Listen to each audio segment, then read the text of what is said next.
Hello friends, welcome to all on my YouTube channel civil exam guru. Civil exam guru YouTube channel में आप लोगों का हार्दिक स्वागत है। और दोस्तों, आज की क्लास में मैं आप लोगों को पढ़ाने जा रहा हूँ हाइड्रोलिक कोफिशिएंट के बारे में। तो हाइड्रोलिक कोफिशिएंट वाला जो चैप्टर है, ये हमारा डिप्लोमा सिविल के अंदर चैप्टर नंबर 6 है, जो आप यहाँ पे देख पा रहे हो। ठीक है, तो इस पूरे चैप्टर के अंदर हम लोग सबसे पहले 6.1 में डिस्कशन करेंगे ओरिफिस क्या होता है। हाइड्रोलिक कोफिशिएंट जो है, coefficient of C C V, ठीक है, coefficient of velocity, coefficient of contraction, coefficient of discharge.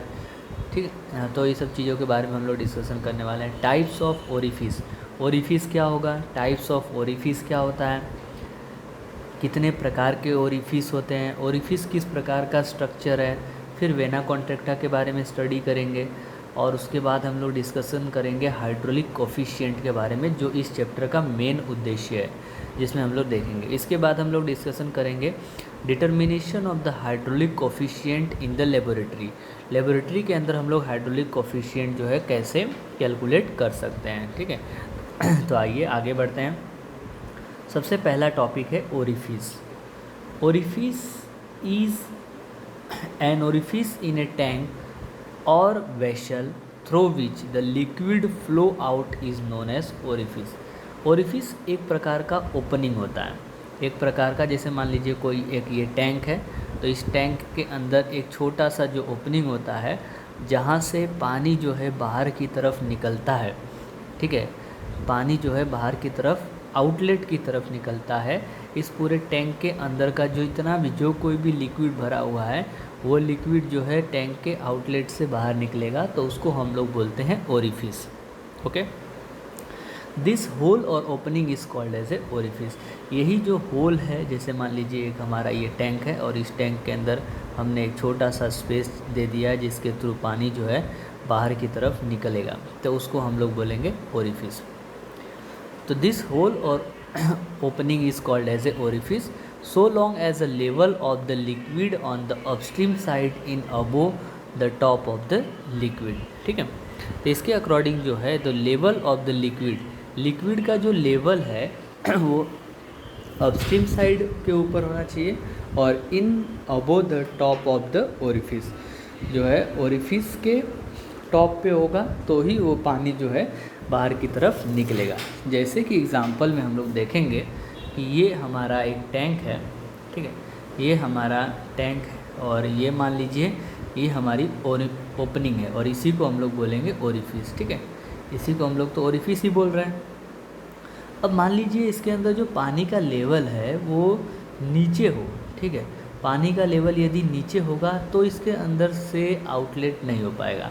तो always level of water should be above the top of the orifice, orifice के टॉप से ऊपर होना चाहिए। The orifice is use to measure the discharge. Very important question, बहुत ही important question है। और आपके किसी भी एंट्रेंस एग्ज़ाम में सिविल रिलेटेड जितने भी एग्ज़ाम होते हैं, चाहे वो एसएससी जेई का हो जाए या फिर स्टेट का कोई एग्ज़ाम हो जाए, स्टेट का जेई लेवल का कोई एग्ज़ाम हो जाए या फिर स्टेट का एई लेवल का कोई एग्ज़ाम हो जाए, उसके अंदर जो है फेमस क्वेश्चन पूछा जाता है कि ओरिफिस जो है, orifice is a type of instrument which is use to measure the discharge. Orifice जो है एक इक्विपमेंट है जो डिस्चार्ज को मेजर करता है। An orifice may be provided in the vertical side in the tank और इन द बेस। ओरिफिस जो है किसी भी टैंक के अंदर या तो वर्टिकल साइड में प्रोवाइड किया जा सकता है या फिर बेस पर भी प्रोवाइड किया जा सकता है, नीचे भी प्रोवाइड कर सकते हैं। ठीक है, एक क्वेश्चन आपसे छोटा सा कि वेंचुरी मीटर, वेंचुरी मीटर भी एक डिवाइस है, वो क्या मेजर करता है, आपको बताना है इसका आंसर कि वेंचुरी मीटर जो है वो क्या मेजर करता है। ठीक, टाइप्स ऑफ ओरिफिस। अब आइए सेकेंड टॉपिक पे बढ़ते हैं। इम्पॉर्टेंट क्वेश्चन है जो आपके यूनिवर्सिटी एग्ज़ाम में पूछा गया है।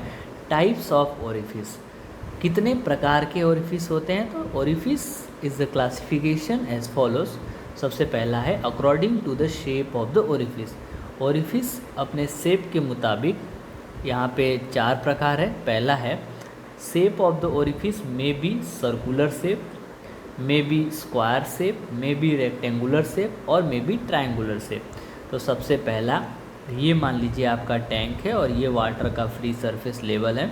ये जो होल है इसी को हम लोग क्या बोल रहे हैं, ओरिफिस बोल रहे हैं। और ये होल जो है वो सर्कुलर हो सकता है तो उसको सर्कुलर ओरिफिस बोलेंगे, रेक्टेंगल होगा तो रेक्टेंगल ओरिफिस बोलेंगे, स्क्वायर होगा तो स्क्वायर ओरिफिस, और वो ट्रायंगल किसी भी शेप के अकॉर्डिंग हो सकता है। ये थिकनेस ऑफ द वॉल है, ये जो पानी का जो टैंक होगा उसका थिकनेस है, और ये बॉटम ऑफ द पॉट है। ठीक है, चलिए आगे की तरफ बढ़ते हैं, नेक्स्ट क्लासिफिकेशन की तरफ। According to the size of the orifice, orifice size के अकॉर्डिंग मान लीजिए स्मॉल ओरिफिस होगा तो height is greater than D5। अब मान लीजिए ये जो H है वो हाइट है, वो हाइट कहाँ से होगा, तो ओरिफिस के सेंटर से फ्री वाटर सरफेस के ऊपर तक, ओरिफिस के सेंटर से फ्री वाटर सरफेस के ऊपर तक का जो डिस्टेंस है उसको ये बोला है यहाँ पे हाइट, और D is the diameter of the orifice. If height is greater than 5 time of diameter of the orifice, then it is called as a small orifice. If height is less than the 5 time of diameter of the orifice, then it is called as a large orifice. D is the diameter of the orifice, H is the head above the center of the orifice. orifice के center से ऊपर तक की जो height है उसको इन्होंने H लिया हुआ है। Based on the size of the orifice, they may be classified into the two type. You have to remember the condition of these two types. Okay, चलिए नेक्स्ट टॉपिक, नेक्स्ट क्लासिफिकेशन है according to the shape of edge. Edge के अकॉर्डिंग, edge का जो shape है उसका जो as है, जो लास्ट पॉइंट जो होता है उसको हम लोग एज कंसिडर करते हैं, एज बोलते हैं। तो एज के अकॉर्डिंग हमारे पास ओरिफिस के 3 प्रकार हैं। एक होता है शार्प एज ओरिफिस, दूसरा है बेल माउंटेड ओरिफिस और तीसरा है स्क्वायर ओरिफिस। ओके, तो आप यहाँ पे चेक कर पा रहे हैं कि ऐसा कुछ एज है तो इसको हम लोग बोलते हैं शार्प एज ओरिफिस, ये है आपका बेल माउंटेड और ये है आपका square shape edge orifice, square edge. ठीक है, तो शार्प मतलब थोड़ा सा शार्प होगा क्रॉस सेक्शन उसका। बेल माउंटेड का मतलब जो है वो इस तरीके से कुछ डायरेक्शन आप यहाँ पे देख पा रहे हैं, ये जो फ्लो है वो इस तरीके से हो रहा है, यहाँ पे फ्लो जो है ऐसा कुछ हो रहा है, तो इसको हम लोग बेल माउंटेड, और ये इसका पर्टिकुलरली स्क्वायर शेप आ रहा है तो इसको स्क्वायर ओरिफिस बोला है। ठीक है, now the next classification according to the nature of the discharge. Based on the nature of the discharge orifice may be the 3 type. Discharge किस प्रकार से हो रहा है, क्या वो फ्री डिस्चार्ज ओरिफिस है, फुल्ली सबमर्ज ओरिफिस है या फिर पार्सली सबमर्ज ओरिफिस है। तो ये 3 प्रकार की ओरिफिस हुई। When the discharge of the orifice is free in the air, जब डिस्चार्ज जो है ओरिफिस में से बहुत आसानी से हो रहा हो तो उसको हम लोग फ्री डिस्चार्ज ओरिफिस बोलते हैं। When the orifice discharge the liquid into some other vessel containing the liquid, the outlet is completely submerged. The orifice is called as a submerged orifice. यदि कोई ओरिफिस है और जिसका डिस्चार्ज जो है कोई दूसरे वेसल के ऊपर, कोई दूसरे वेसल के अंदर जा रहा हो और वो कम्प्लीटली वो उसको क्या कर रहा है, सबमर्ज कर दे रहा है, तो उसको हम लोग जो है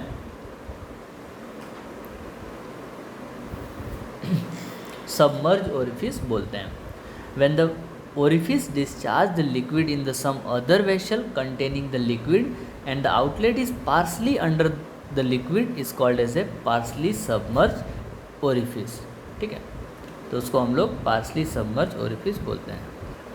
ये डायग्राम में आप देख पा रहे हैं कि फ्री डिस्चार्ज ओरिफिस है और जिसमें वाटर लेवल एकदम हाई है और ये आसानी से पानी जो है फ्लो कर रहा है, तो जिसको हम लोग फ्री डिस्चार्ज ओरिफिस बोल रहे हैं। ठीक है, और दूसरे 2 डायग्राम में आप सबमर्ज ओरिफिस और पार्सली सबमर्ज ओरिफिस को देख रहे हैं। सबमर्ज ओरिफिस का मतलब है कि जो आपका ओरिफिस है वो पूरा का पूरा जो है डूब जाएगा। पार्सली सबमर्ज ओरिफिस में ओरिफिस जो है वो थोड़ा ही डूबा हुआ है। Now the next topic is vena contracta. बहुत इंपॉर्टेंट टॉपिक है वेना कॉन्ट्रैक्टा, इसके बारे में भी हम लोग समझते हैं। वेना कॉन्ट्रैक्टा क्या है? Consider a tank fitted with an orifice as shown in the figure. माना कि हमारे पास एक टैंक है जिसको हमने सबसे पहले हम लोग डायग्राम को समझ लेते हैं कि एक हमारे पास टैंक है और जो है इसके यहाँ पे ये ओरिफिस को फिट किया गया है।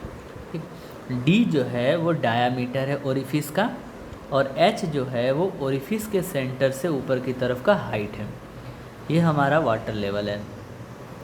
तो ये जो फ्लो हो रहा है एट d/2 डिस्टेंस पे हमारे पास जो फ्लो होगा और वो इसका डायामीटर जो है वो बिल्कुल मिनिमम हो जाएगा, कम डायामीटर हो जाएगा और उसके पास जो वेलोसिटी होगी, जो फ्लो होगा वो हमारे पास मैक्सिमम हो जाएगा।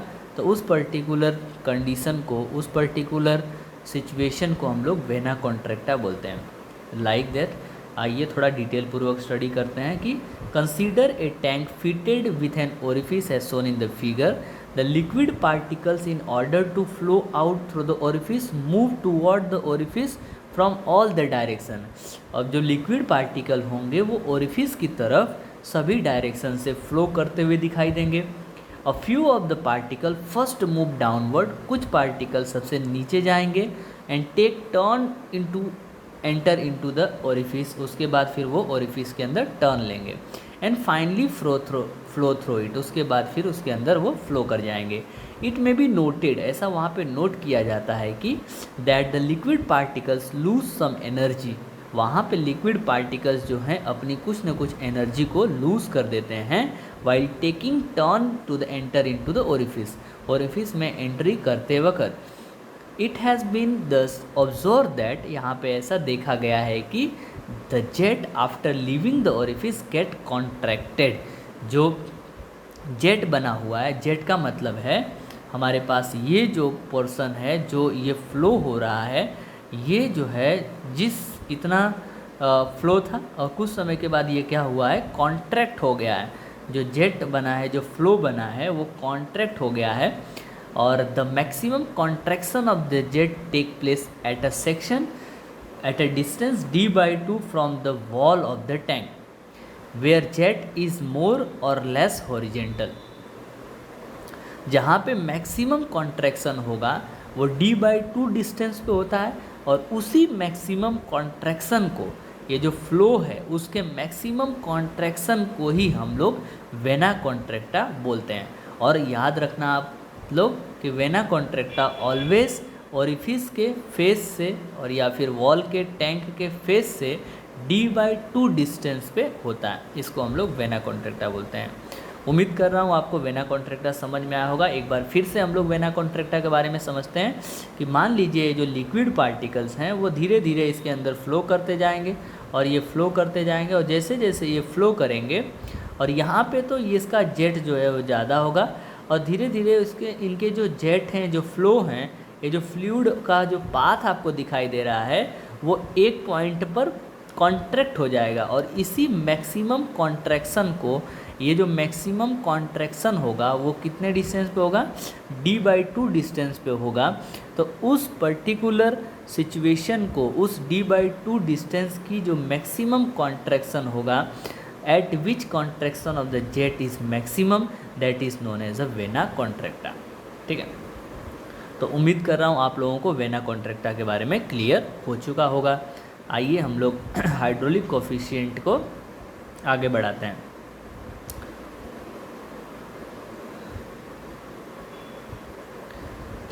चलिए, तो दोस्तों हाइड्रोलिक कोफिशिएंट वाले इस टॉपिक को हम लोग नेक्स्ट क्लास के अंदर डिस्कशन करेंगे। Very thank you for watching my this lecture, thank you very much. And यदि आपको पसंद आया है लेक्चर तो कृपया करके एक अपना लाइक कर दीजिए और इसको मैक्सिमम शेयर कीजिए कि जिससे अधिक से अधिक और लोग जो हैं क्लास के साथ ज्वाइन हो सकें और उनको भी इस क्लास का बेनिफिट मिल सके। ये हम लोग टाइप्स ऑफ ओरिफिस आज हमने देखा। उसके बाद हमने वेना कॉन्ट्रैक्टा स्टडी किया, ओरिफिस क्या होता है वो मैंने आप लोगों को पढ़ाया। इसके बाद फिर मैंने आपको टाइप्स ऑफ ओरिफिस पढ़ाया, उसके बाद फिर मैंने आपको वेना कॉन्ट्रैक्टा के बारे में बताया। तो ये 3 टॉपिक हमने इस क्लास के अंदर डिस्कशन किए हुए हैं। नेक्स्ट क्लास में हम लोग हाइड्रोलिक कोफिशिएंट डिस्कशन करेंगे, जो हमारा कोफिशिएंट ऑफ कॉन्ट्रैक्शन होता है CC, एक होता है कोफिशिएंट ऑफ वेलोसिटी जिसको बोलेंगे CV, और दूसरा होता है कोफिशिएंट ऑफ डिस्चार्ज जिसको बोलेंगे CD। Okay, thank you very much.